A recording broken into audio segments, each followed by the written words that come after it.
শেখ হাসিনাকে শ্রদ্ধা করতেন, যদিও অনেকে তাকে বলেছেন হাসিনা কখনো তাজউদ্দিন আহমেদের ছেলেকে ভালো চোখে দেখবেন না।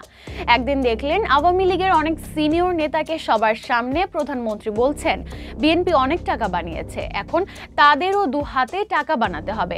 এটা শোনার পর শেখ হাসিনার প্রতি সোহেল তাজের বিন্দুমাত্র রেসপেক্ট থাকেনি। তাই অনেক বিষয় মিলিয়ে দেশের প্রথম প্রধানমন্ত্রী তাজউদ্দিন আহমেদের পুত্র সাবেক স্বরাষ্ট্র প্রতিমন্ত্রী সোহেল পদত্যাগের সিদ্ধান্ত নিয়েছিলেন।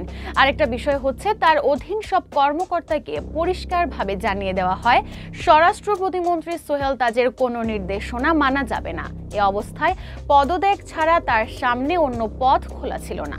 এভাবেই দেশীয় সংবাদ মাধ্যমকে কথাগুলো বলেন আওয়ামী লীগ সরকারের সাবেক স্বরাষ্ট্র প্রতিমন্ত্রী তানজিম আহমেদ সোহেল তাজ। শনিবার প্রকাশিত প্রতিবেদনে বলা হয়, সোহেল প্রধানমন্ত্রীর হাতে পদত্যাগপত্র জমা দেন। একজন মন্ত্রী যখন পদত্যাগপত্র প্রধানমন্ত্রীর কাছে হস্তান্তর করবেন তখনই পদত্যাগ চূড়ান্ত হয়। শেখ হাসিনা পদত্যাগপত্র নিতে চাননি। আমেরিকা গিয়ে ফোনে সোহেল তাজ পদত্যাগপত্র গ্রহণ ও কার্যকর করার কথা বলেন শেখ হাসিনাকে। তখন তাকে হাসিনা নানা অফার দেন, দলীয় পদ পদবি দিতে চান, কিন্তু তিনি রাজি হননি। এক পর্যায়ে ফোনেই তৎকালীন প্রধানমন্ত্রী শেখ হাসিনা গান গাওয়া শুরু করেন। গানটা ছিল এরকম, আমি কাউকে ছাড়ি না, আমি তোমাকেও ছাড়বো না। এ গান তিনি 2 মিনিট ধরে রিপিট করেন। সোহেল তাজের কপালে চিন্তার ভাঁজ, কি ভয়ঙ্কর অবস্থা।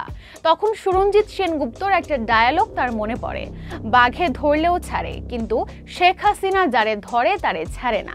শেখ হাসিনার এই থ্রেট তিনি কিভাবে গ্রহণ করবেন বুঝতে পারছিলেন না। এরপর 2-3 বছর তিনি দেশে ফিরেননি। পরবর্তী সময়ে তিনি বাধ্য হন সংসদ সদস্য পদ থেকে পদত্যাগ করতে।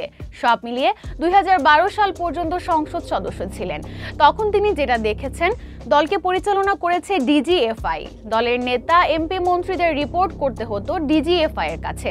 একটা গণতান্ত্রিক দল, যে দল মুক্তিযুদ্ধে নেতৃত্ব দিয়েছে, সে দল পরিচালিত হচ্ছে গোয়েন্দা সংস্থা দ্বারা। সাক্ষাৎকারে আরও নানা বিষয়ে কথা বলেছেন সোহেল তাজ। রাজনীতি থেকে কেন সরে গেলেন, আওয়ামী লীগের এই শোচনীয় অবস্থা, শেখ হাসিনার পালিয়ে যাওয়া, ছাত্র জনতার বিপ্লব ইত্যাদি নানা বিষয়েও সোহেল তাজ কথা বলেন।